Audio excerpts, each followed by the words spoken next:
Nikki, welcome to part 5 of this hot yoga chat. Even though it's not really about hot yoga, you can apply it to business, to life. But we're talking about this container of 6 months. I've got cramp in my foot. Okay, it's gone. It's gone. It's gone. Point number 5 is about noticing progress. So, in the circumstance of yoga, they always give different options. Like, you can bend your front leg, you can do the bind, you can go for the balance.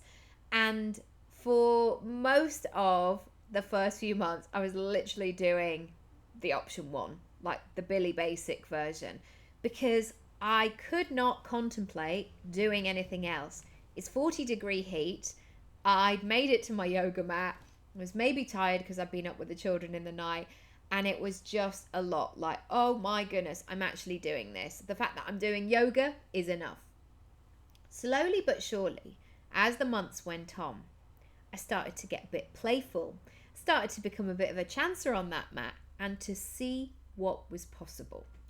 Firstly, I had to do it imperfectly, because many of the things that I started to try and do, they were a very wobbly, very Billy Basic version of this pose. And sometimes, like, I literally could do like there's a thing in Warrior 2 where you can do a bind where you put what, this is really difficult to describe. Okay, if you're listening on the podcast, you'd be like, what is she doing? But if you're on video and you can see me. So Warrior 2 is where you bend your front leg and you have your back leg straight and you have your arms out. And the aim is to be in one complete line.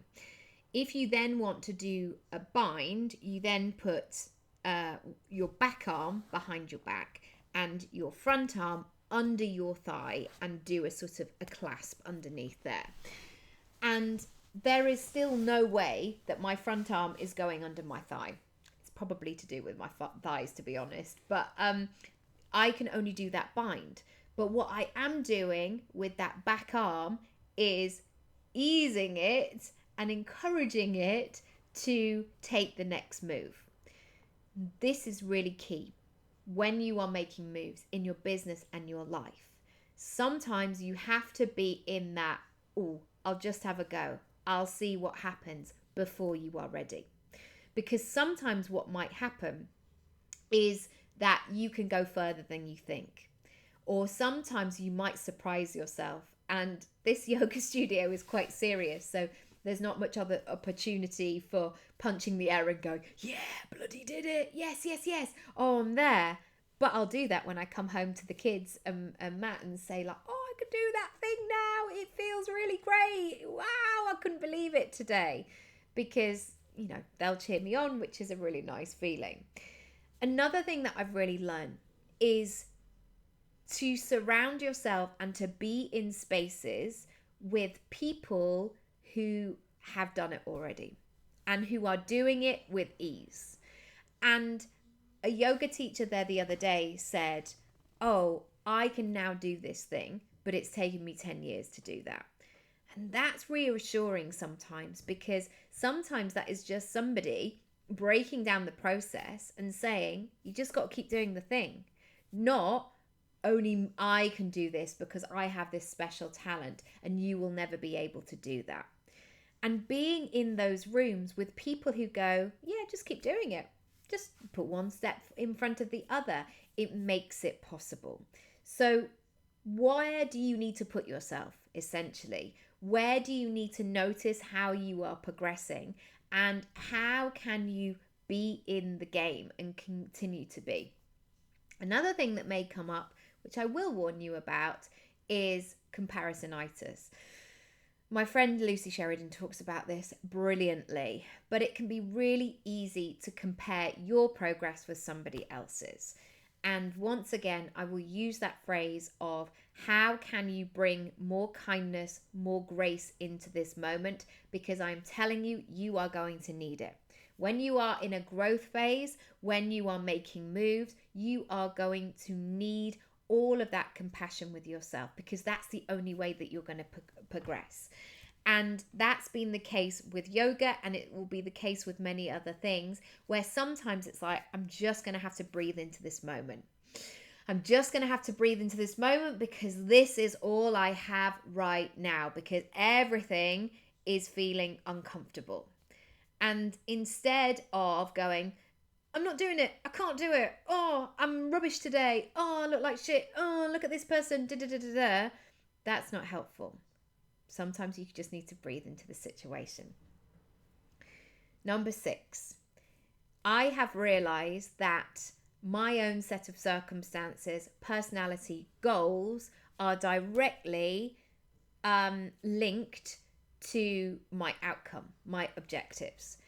And if I ignore my own goals, circumstances, personality, and just follow somebody else's blueprint, I am not going to get the same result.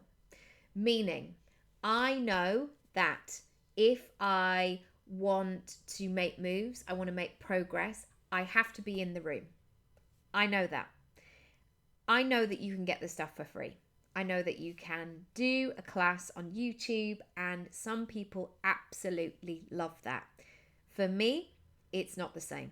It just does not give me the same result as actually physically going to a studio. I need that quietening. I need that space. Maybe I have poor boundaries at home in the way that if I do something, I've always got a child who just happens to pop up to see me, etc. How can you be in support of what you need? And how can you fully recognize what it is that you need in order to get the result? And so this can happen sometimes with coaching, where people might say, don't give me I've had this so many times with clients, like, oh, don't give me any like online courses to do. Like, I just want you. I just want the one-on-one. And I love it when people are that honest and they understand their needs, because ultimately they're going to get the result. Even though it might be cheaper to do the online course version or the free YouTube video or whatever it might be.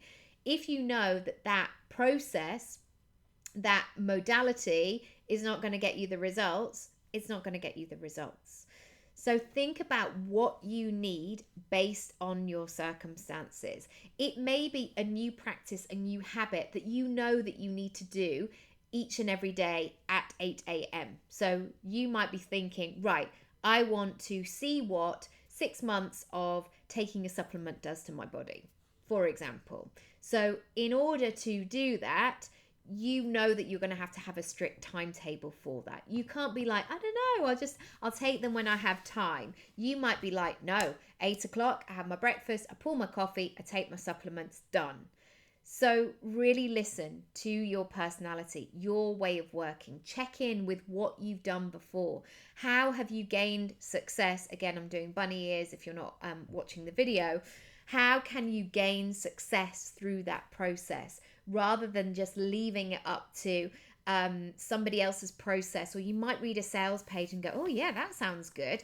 That sounds like a result that I want to get. You really have to tune in to what your version is, because all of that data is telling you something. Do check out my shop, nickyraby.com/shop, and see what you can find in there that's going to help you. As always, I love to hear your comments, what you're going to do, what came up for you. Email hello@nickyraby.com. I will be back tomorrow for part 4. Lots of love.